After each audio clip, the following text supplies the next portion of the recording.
Hello everyone! Today we are going to learn how to emit particles and stick them to a moving surface, in our case a dancing character. This tutorial was requested by one of our patrons and it was a nice challenge to figure this out. If you saw the previous swarm tutorial, this one will be easy to understand. We are going to apply the same concept with Vex code to move our particles to the dancing model. First, we are going to understand how to import an FBX animation, scatter points and stick them to a moving surface. Then we are going to emit our particles and use simple Vex inside the popnet to move the particles to their destination. So let's start! Okay, let's start by importing our animation. I download these animations from Mixamo. Let's go here, Mixamo. I'm going to import this capoeira file. Accept and press import. This is going to place a subnetwork in our project. Let's wait a little bit. Okay, here we have our model. Okay, here is our subnetwork. If we dive in, we'll see a bunch of nodes. In our case, we are going to work with only this one. It's called mocap guy underscore body. This is the one we want. We don't want to work with the teeth, the hat and other stuff. I'm just going to clean a bit this model. Dive into this mocap.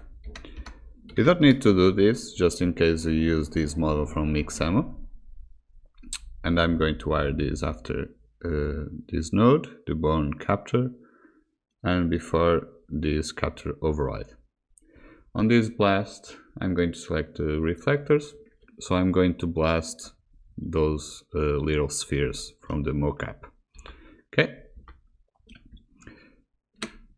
But instead of working with this subnetwork, what I like to do while working with FBX, I like to import the model I want into another node, so it's easier for me to work instead of working inside this subnetwork with a lot of nodes. Okay, so let's hide this FBX. Let's call this geo dancing. Sorry, the caps lock is on. Dancing body, and let's dive in. Let's place an object merge so we can go grab that node I was talking about. Let's go pick the node mocap guy underscore body in my case, and here we have only the node we want. Okay, as you see, the scale is way too big for my taste. Let's place a transform and uniform scale to 10%, 0.1. Okay, so it's way better this way. As you see, our animation goes from 1 into maybe 145, right? One way to check this out is go back to our subnetwork, press Ctrl A, select everything, and you can see here on the timeline we have these little green bars, and those means that we have keyframes here. So the last one is on 145. So we know this animation from this FBX has 145 length on frames. So I'm not going to explain the animation because I'm not really into that. So I'm just going to do a little trick. I'm going to place a time warp node, and this node allows us to control the length of the animation and when to start and when to stop. So we know on the input frame range, we know our animation goes from 1 to 145, right? And for example, we want this animation to be from 1 to 300. So now if we scroll on our timeline, you'll see our animation won't stop on 145. It's going to expand to 300. Okay? Pretty cool. Let's place a null and call it out dance. Okay, So right now we have our animation set up. Let's go up and let's place our particles. Let's place a geometry node. As always, call it particles and dive in. Let's place a box just to emit our particles. Maybe increase the size to 10 by 10 by 10 to have a nice big cube. Let's place a transform just to move it up a little, like maybe 20. Maybe 20 is way too far. 15, 10. Okay. Let's now scatter some points. As I did on the previous tutorials, I like to convert this to a volume, increase the sampling, so we have the nice edge, and scatter some points. Okay, right now we have 1000 particles scattered alongside our box. Okay, let's give a piece scale value to our particles, but I want to have our particles to have different piece scales. So let's place a VOP and let's use the curl noise to control our piece scale. Instead of using vex, now we are going to use a point VOP. Okay, so let's place a curl noise, wire the position to the position of the curl noise, and wire this to the color. So we have a RGB curl noise. But I want this different. So let's place a ramp. So a ramp parameter, so we can control our noise, our colors outside, and we have a ramp between black and white. Okay. And I want to use these values, this color, or the brightness of this color, to control our piece scale. Okay, this is the same as we did on the previous tutorials, but now we are going to use nodes instead of vex coding. Just show you a way to do this. Okay, this is a vector. Let's convert this vector to float. So we are going to use only one value. Okay, as we know, the colors, let me go back and go to the geometry spreadsheet. We know our colors go from 1 to 0. Okay, the 0 are the black ones, the 1 are the white ones. Okay, so we are going to place a fit to control that value. Just wire the one of these. This is the red, green, and blue RGB. Okay, and this fit node will control our piece scale. So let's bind export to create our new parameter called piece scale. Okay, so we know that our source is going from 0 to 1, and we want to control this destination min and max. This will be the piece scale values, right?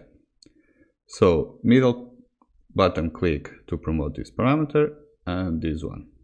Oops, I did promote parameter. Okay, let's call it minimum piece scale, and this one will be the maximum piece scale. Give a space. Okay, let's go back and show you what is going on, because we are changing our piece scales. If we go to spreadsheet, now we have the piece scales, right? And to see this on our viewport, let's place a sphere and copy 2 points, just to show you what is going on. See, we have different spheres with different piece scales. The piece scale is controlling the radius, And right now I don't want the minimum to be 0, I want to be 0.1, so we can see the black ones, and the maximum I want only 0.4, something like that. Okay, those are our particles.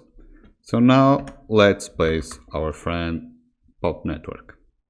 This node will control our particles, remember? So let's dive in. Remember, wire the point to op and not the copy to vim, because we are going to work with particles. And wire that to the first input of the popnet and dive in. As we did on the previous tutorials, turn off the guide. On source, all points, emission type to all points, and we want to emit only on the first frame, right? So if the frame equals to 1. Okay, so we are emitting only on the first frame. Okay, first we need a gravity, so our particles will fall down. And before we continue with our simulation, we need to add a floor to our popnet, to collision. So let's go to this tab right here on collisions. Let's place a ground plane. Okay, it's going to place everything in order for us. If we press L to organize our network, you see we have a ground plane that is going to collide with our particles. If I press play, see our particles are now hitting the floor. One thing I want to do, let's now wire the copy to points to our popnet so we can see. You see now our particles are bouncing the floor, right? But I want them to collide between each other. So as you remember, we have the pop grains node for us to do that work.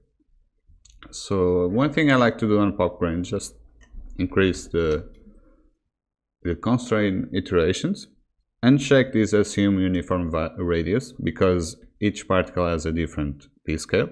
So uncheck that, so the pop grains will check the p-scale of each particle. And here on internal collisions, I want to increase the stiffness just to 30,000. Just increase a little bit so we have less bouncy between particles. So right now they are colliding with each other. Okay. Now let's go to the fun part. First, let me explain the concept we are going to explore. Okay, so we have a bunch of particles, right? Each one has a different ID, and we want to move them. Let's our dancing surface, our dancing body, and this body will have different scatter points. Okay, each one with different IDs, right? Each particle has a different ID. Okay, so we are going to move, for example, this particle that has the ID equals like 300, and we want to move that to the exact particle of the same ID. Okay, that's why we are going to scatter some points on that moving surface, the exact number of our previous scatter points on the particle emitter, okay, inside our popnet.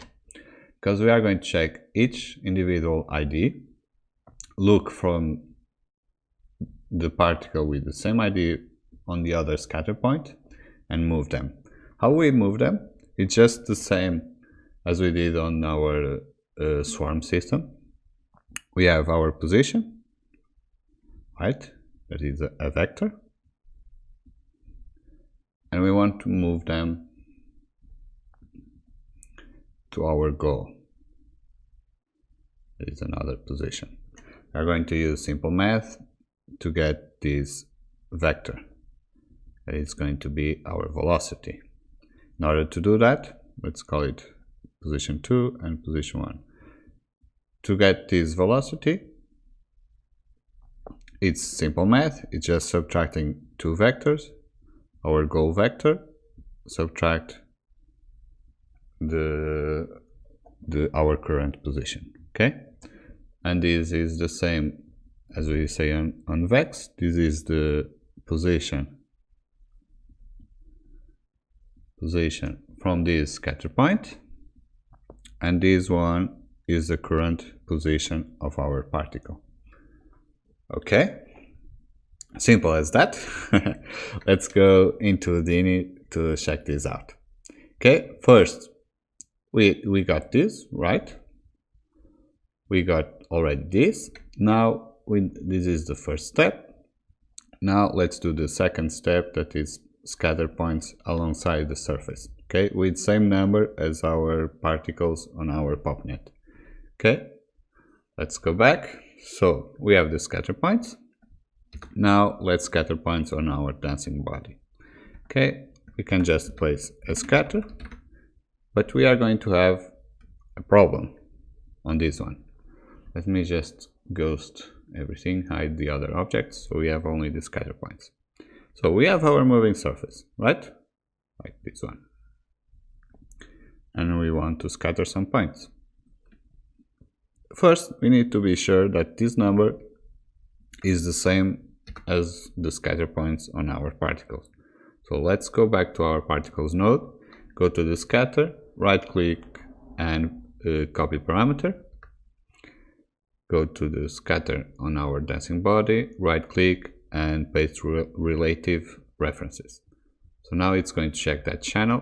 So every time we change the particles number on that scatter point, it will automatically change this scatter one. Right now it looks everything alright, but we will have a problem.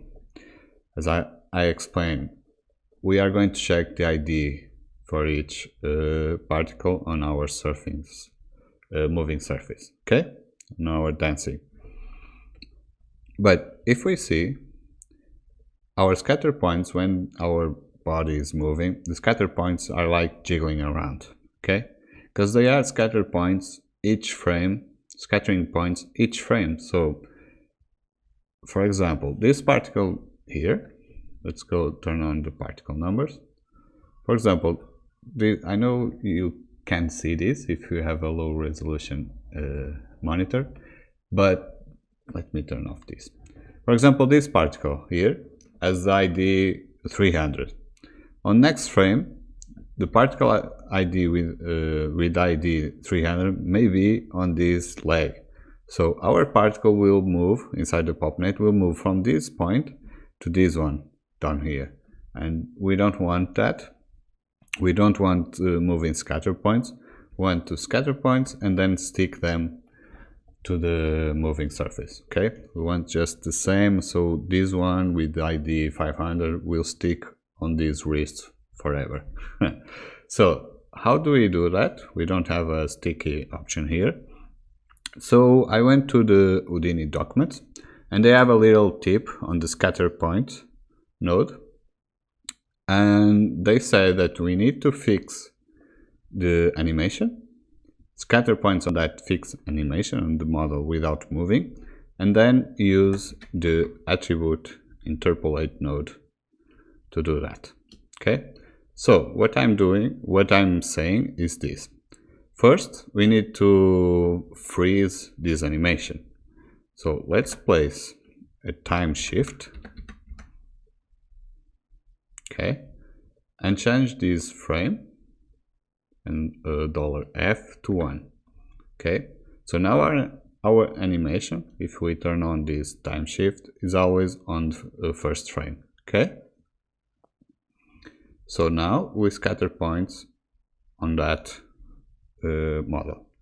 Okay, on that freeze model. Then we need to go to the scatter points. As they said on the documents, we need to turn on these output attributes and turn on the primitive number attribute and check the second one, the UVW.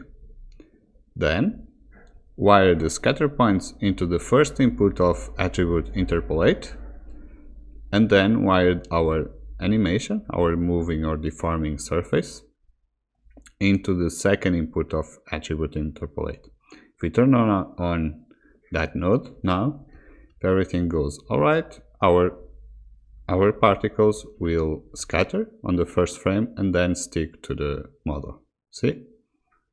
Now they are not jiggling. Let me show you the difference. This is the thing we had before. See? Our particles are wiggling around. See? Look at that face. You can see the particles wiggle a lot. If we do that time shift, scatter, and then attribute interpolate, you'll see that our particles are sticking. Not as much as I want. So let's change the time shift maybe to have another. Okay. Nice. Now they are sticking.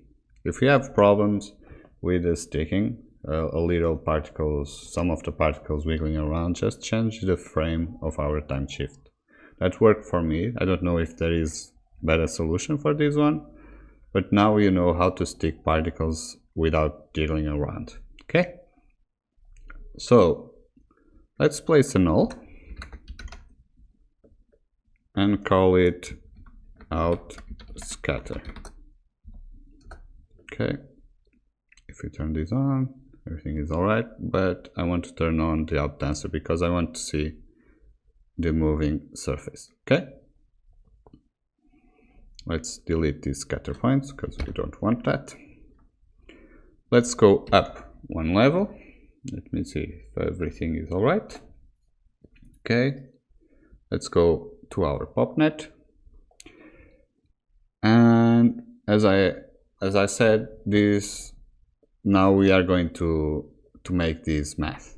This one we are going to check each particle, the desired position with the same looking to the ID, and then making this math to get a new velocity, a new vector, and then update our current particle position. We are going to do this with Vex code inside a subsolver. It's the same as we did on the swarm tutorial with a solver outside the popnet. Remember, we use this solver to control our particles on the swarm system. But now I want to use a popnet so we can use the pop grains and the gravity. Now we have our system like this. Okay, so let's dive into popnet and place a subsolver. Okay, wire this in before the pop grains and dive into. First things, we need to import the scatter points into our subsolver. So let's place an object merge, and on object let's get our null out scatter from the dancing body. Okay, let me clean this up so you can see what we are going to do. Okay, go to the node dancing body and get the out scatter null node. Okay, so if we this, we have the particles. Let's place a wrangle, a point wrangle, wire this drop import of geometry to get the information from our particles into the first input and the object merge into the second input.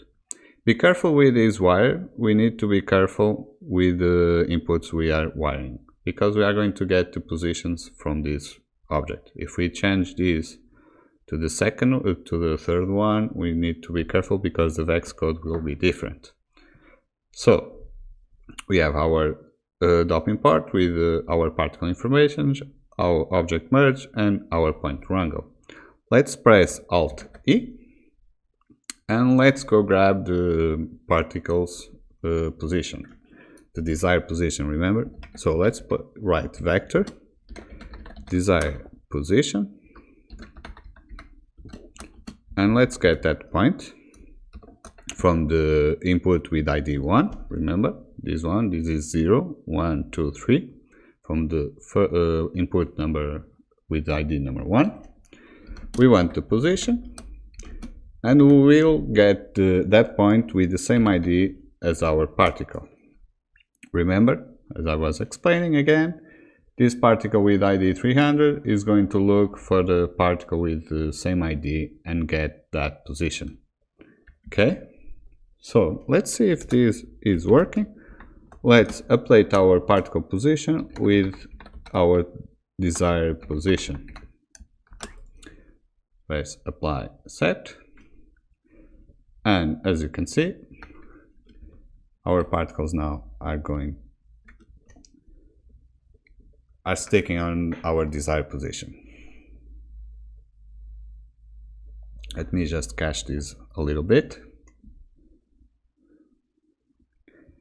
because there is going a problem here. I don't know if you can see.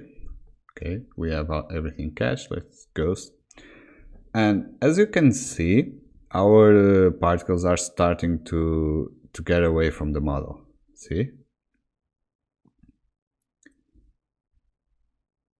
I was checking this problem and saw a simple and easy solution on one of the entanglement tutorials, on the packing torus tutorial.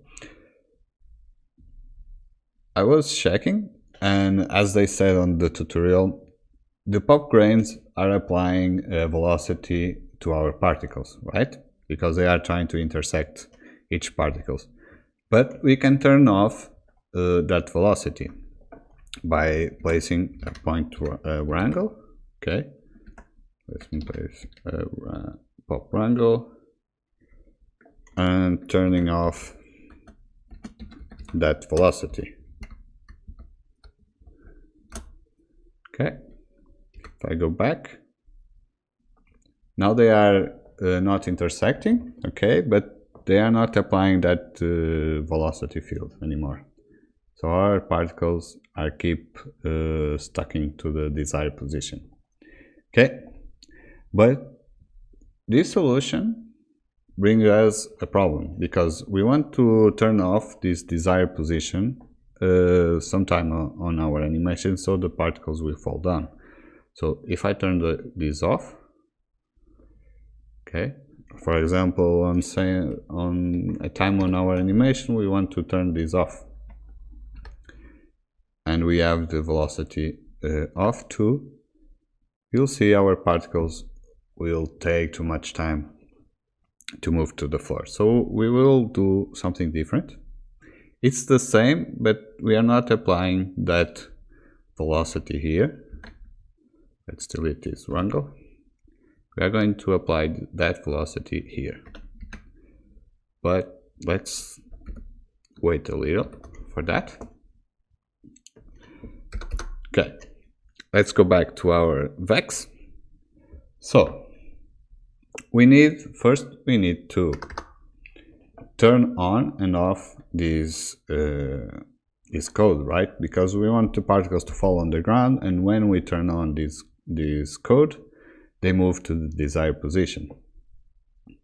So one way to do this, I know it's not the best way, but it's the way I found most useful. Let's place a float channel called isOn. Just check if our animation is on. Okay, let's place this.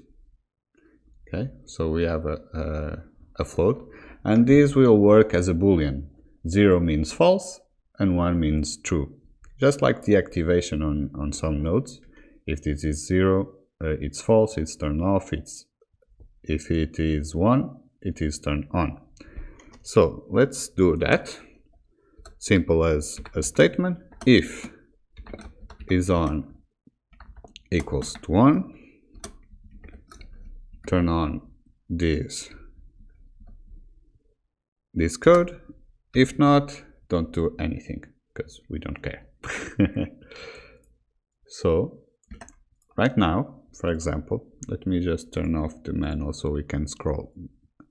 So for example, until frame 60, we have isOn 0.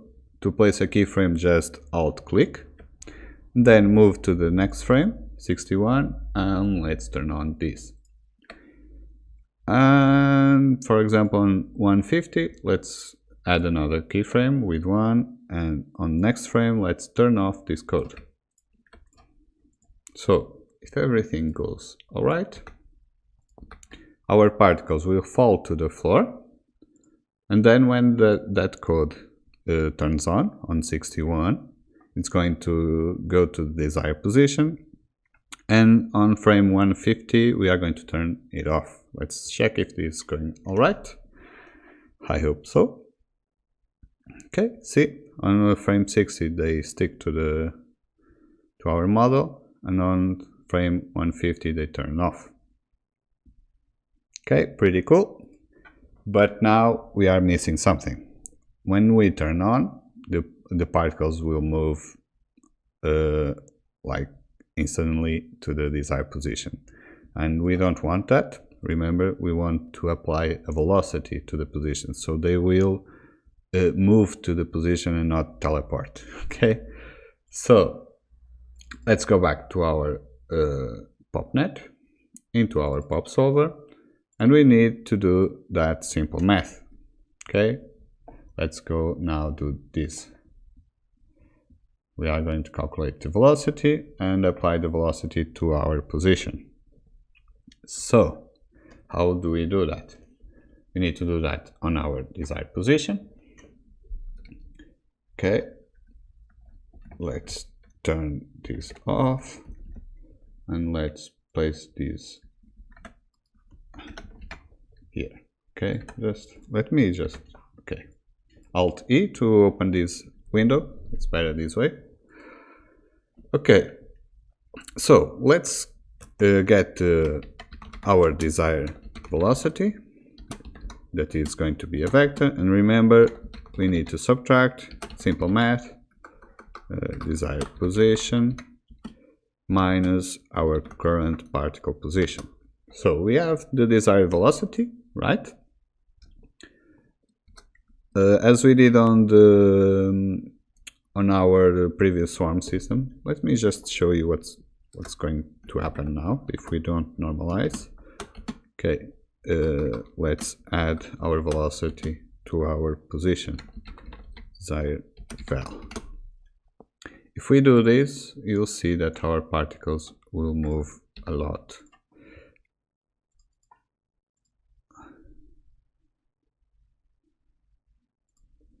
They are teleporting because our velocity, for example, let me just clean this a bit. Let me explain it. Okay, so we have our particle position, okay, and we have our desired position, okay, and we are getting this velocity, right? If we don't normalize, we are applying this velocity, this vector, to our position. So on this frame the position is here, we apply this velocity, and our particle will be here on the next frame, right? Because we are not controlling the length of this vector. So we are going to normalize. So we have this vector with the length of something like 5, for example. We are going to normalize to get to the length of 1, and then we are going to multiply by max speed. So again this. So our particle, it's on this frame. Instead of applying this velocity to the destination, we are going to do some math on this velocity, on this vector, and we are going to apply only this. So the next frame, our particle will be here, again calculating the velocity, to our destination, and we are going to apply again a new vector. So we have a nice smooth transition and not teleport all the way up in one frame. Okay, so let's do that in our SOP. This is the same as we did on our swarm system. Let's normalize our vector. desired val, okay, and then multiply our val by a max speed. Let's add another channel, float max speed.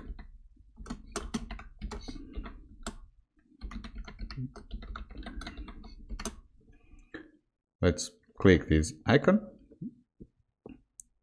I have some errors there, but let me just, as you can see, we have now a channel, max speed. Let's put it 1.5, for example. So we have a problem here, okay, because I misspell. Be careful with the uppercase and lowercase, they have to be exactly the same. So we have everything all right, we are normalizing and the max speed, and then applying that new velocity to our position.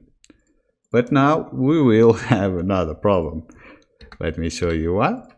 Because, for example, let me go back to our drawing skills. So we have this point, right? That's moving this way to our goal. So we are applying this new velocity. But when our particle is right here, really close to our point, to our goal, our velocity is being normalized and multiplied by the max speed. So the next one will be like this. So it will be like move like an attractor, right? When they go to the goal, to the attract point, they keep going forward because of this velocity and this math we are doing. So now our particle will be on the other side of our goal, and then going back to this one and going to this point on next frame, and they will keep moving like this, like jiggling like this, okay? And this is bad for us. Let me just show you. I hope everything goes all right, and we will have that problem. See, they are jiggling a lot because of that problem, okay? Because they are going back and forth from the goal. So one way to do this is that we have our particle that is moving to our goal, and when they hit a certain distance, not a square, it's a round, a circle, when they get inside this distance, they are going to stick to the goal destination, so we don't have this bouncing around, the jiggling. Okay, so now we need to check if our particle is inside of some distance from the goal position. So we could do that with a collision detect, but one way to do that, let's go back to Vex because we are learning Vex. So let's place a float d, that is going to be our distance from our desired position and our current position. Why are we using this and not same as this is the same, right? But it's going to get length. Maybe we could use the length of desired val. Let's use this distance function from Houdini Vex, because it's going to give us the length of that vector. It's the same as this, it's the same as length, the desired velocity, but let's go for it because it gives an absolute value, okay? From 0, only positives. It's not going to give us a minus, okay? So we have the distance. So now we need to check if our distance is minus than, let's place 1.5 for example. If our particle is inside that radius, as I explained, the distance, let's stick our particles to the desired position, okay? If it is not, let's apply our velocity. So right now, if everything goes alright, we are going to move our particles, and then if they are inside our radius, they are going to stick on our desired position. So let's go back and let's check our animation. See?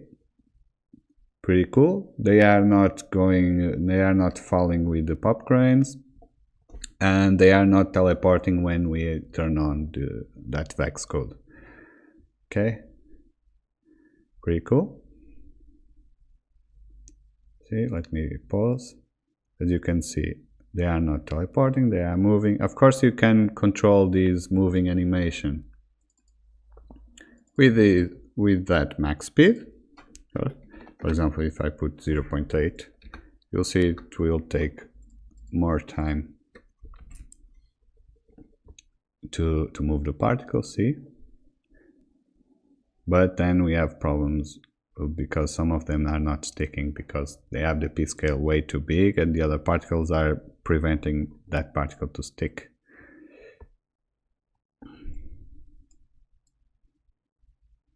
Pretty cool. Okay, now another thing I want to show you, just an extra, is not part of this system. It's just how did I put different animations inside our object, because as you saw in that animation we have like 3 different types of dancing, right? So we have our system, everything is all right. So now we need to import other animations. So again, I'm just going to do this for another one. You can do as much as you want. Let's pick another one. Let's place the wave hip hop dance. Import. And as you remember, it's going to place another subnetwork. Be careful, when you do this, you have to be sure that if you download this from Mixamo, the models, you are using the same models. Not, for example, I'm using this one and the other animation has a different model, okay? Like a girl or something, or a zombie. It has to be the same model, because remember we are scattering points and we are looking for the model and the UVW to stick our particles. If you change the model, it's going to be a huge problem. Okay, let's go into the wave hip hop dance subnetwork. Remember, let's clean these little balls. Okay, to reflectors from the mocap. On group, let's place reflectors, so we delete everything. On our dancing bodies, let's copy this. Just select the 3 nodes and Alt drag. So now we are going to pick the exact one. Now it's not the capoeira, it's the wave hip hop, and let's go find out our mocap guy body. Okay, again, let's transform, same transform with 0.1. And the time warp, we are going to change this time warp. So let's go check how many keyframes we have. Control A, select everything. Let's increase our timeline to 600. So we know that this animation is way too big, till 149, 479, maybe 478. Okay, my particles are killing me. Okay, let me turn off. Okay, this time we know this animation goes from 1 to 480 frames, and we want it to start only on 300 and finish on 780. We don't need everything, so if everything goes all right, we just go here.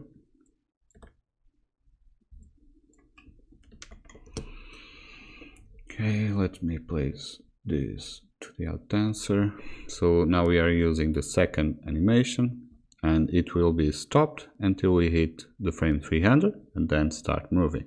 Okay, this is one way to start our animation only on the frame we want. Okay, so now how do I switch between this animation and the other one?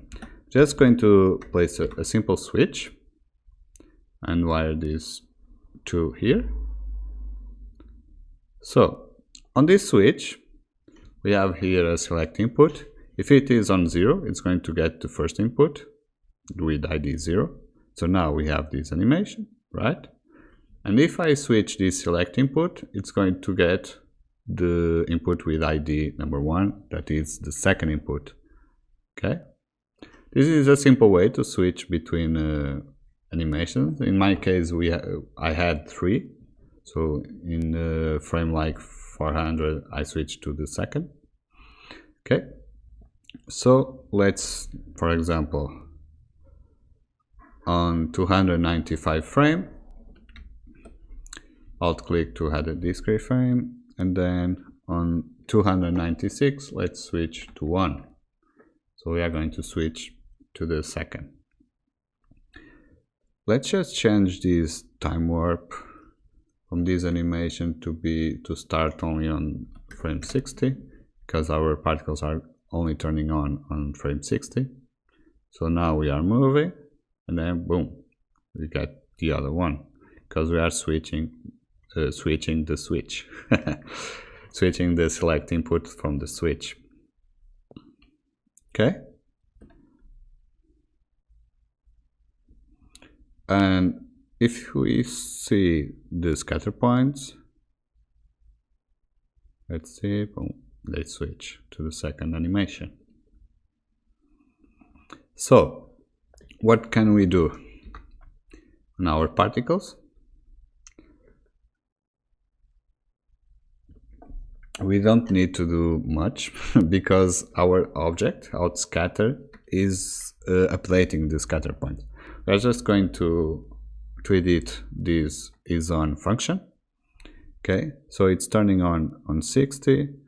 Let's delete these keyframes. Okay, let's turn off at frame 200. Alt click, and then turn off.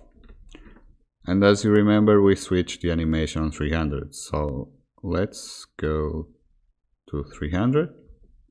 Alt click on 0. Next frame, let's turn it on. And then let's turn off the animation like on 500. Let's turn off this one. Zoop. So now our particles will fall.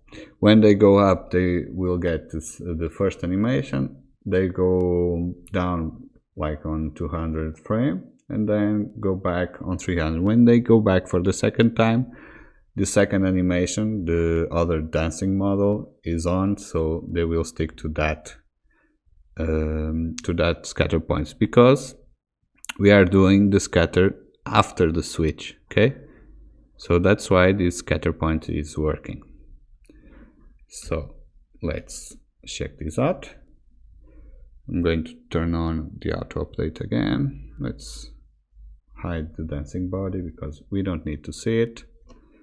And let's see our system.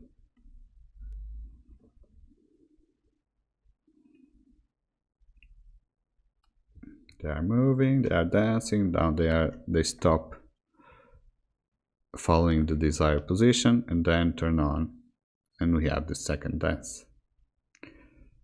See, that's easy as that. Now you know how to import an FBX animation, scatter and stick points to a moving surface, and move particles to a destination with Vex. Before we finish our video, I want to thank our patrons for the awesome feedback and support. If you like this video, don't forget to hit the subscribe button and check out our Patreon page. You can request tutorials in Houdini, get access to advanced tutorials, and download the project files. Hope you enjoyed this tutorial, and don't forget to share your results with us. Have a nice day and see you on the next tutorial.